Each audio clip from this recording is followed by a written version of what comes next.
ओम परमात्मने नमः।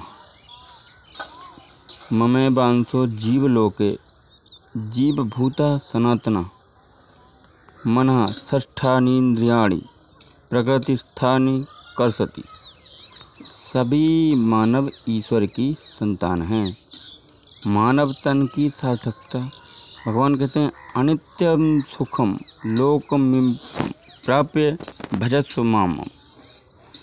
सुख रहित क्षण भंगुर किंतु दुर्लभ मानव तन को पाकर मेरा भजन कर। अर्थात भजन का अधिकार केवल मनुष्य शरीरधारी को है।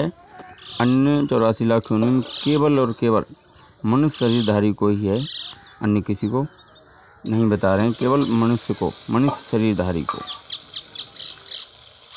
देखिए, भगवत गीता में मनुष्य की केवल 2 जातियां बताई गई। द्वौ भूत सर्गो लोके अस्मिदैव आसुर एव च देवो विस्तरस प्रोक्त आसुरम पार्थ में श्रगुरु। मनुष्य केवल 2 प्रकार के हैं, देवता और असुर। जिसके हृदय में दैवी संपत्ति कार्य करती है वह देवता है, तथा जिसके हृदय में आसुरी संपत्ति कार्य करती है वह असुर है। तीसरी कोई अन्य जात सृष्टि में नहीं है। हर कामना ईश्वर से सुलभ।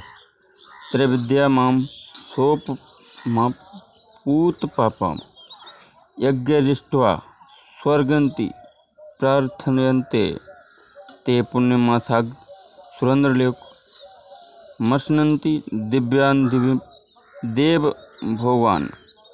मुझे भजकर लोग स्वर्ग तक की कामना करते हैं, मैं उन्हें देता हूँ। अर्थात सब कुछ एक परमात्मा से सुलभ है। परमात्मा के सिवाय संसार में कोई कुछ नहीं करता। जो सम देखता है वही यथार्थ देखता है। भगवान की शरण में पापों का नाश, भगवान की शरण से जाने से पापों का नाश होता है। अपि चेदसि पापेभ्यः सर्वेभ्यः पापकृत्तमा सर्वज्ञानप्लेबेन व्रजनम संतरिष्यन्ति। संपूर्ण पापियों से भी अधिक पाप करने वाला भी ज्ञान रूपी नौका द्वारा निसंदेह पार हो जाएगा। ज्ञान रूपी नौका, संसार ये भव समुद्र है, भव सागर है। अब इसमें केवल आप ज्ञान की नौका में बैठिए तो ही पार होंगे, और ज्ञान की तलवार से अज्ञान को काटकर तो ही आप परमात्मा की दूरी, परम तत्व को प्राप्त कर पाएंगे। अध्यात्म ज्ञान नित्यत्वम तत्वज्ञानार्थ दर्शनम एतज्ज्ञानमिति प्रोक्तमज्ञानम यदतो अन्यथा। भगवत गीता में भगवान श्री कृष्ण कह रहे हैं, आत्मा के आधिपत्य में आचरण कर तत्व के अर्धरूप मुझ परमात्मा का प्रत्यक्ष दर्शन ज्ञान है, और इसके अतिरिक्त जो कुछ भी है अज्ञान है।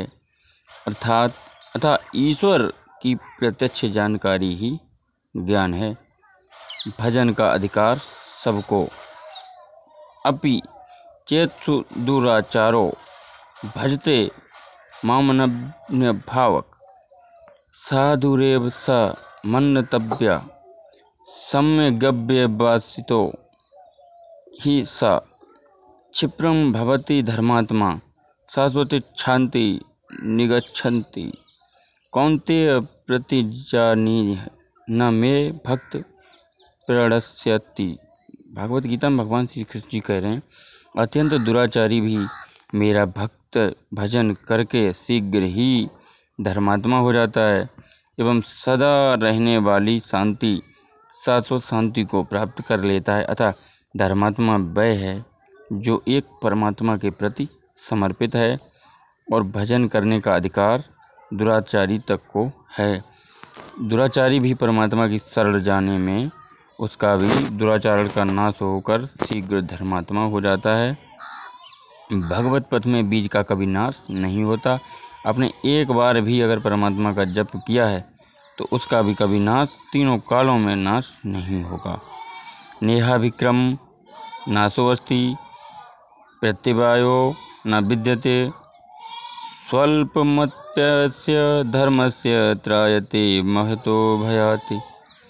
इस आत्मदर्शन की क्रिया का स्वल्प आचरण भी जन्म मरण के महान भय से उद्धार करने वाला होता है। ईश्वर का निवास स्थान केवल ईश्वर आपके हृदय में निवास करते हैं।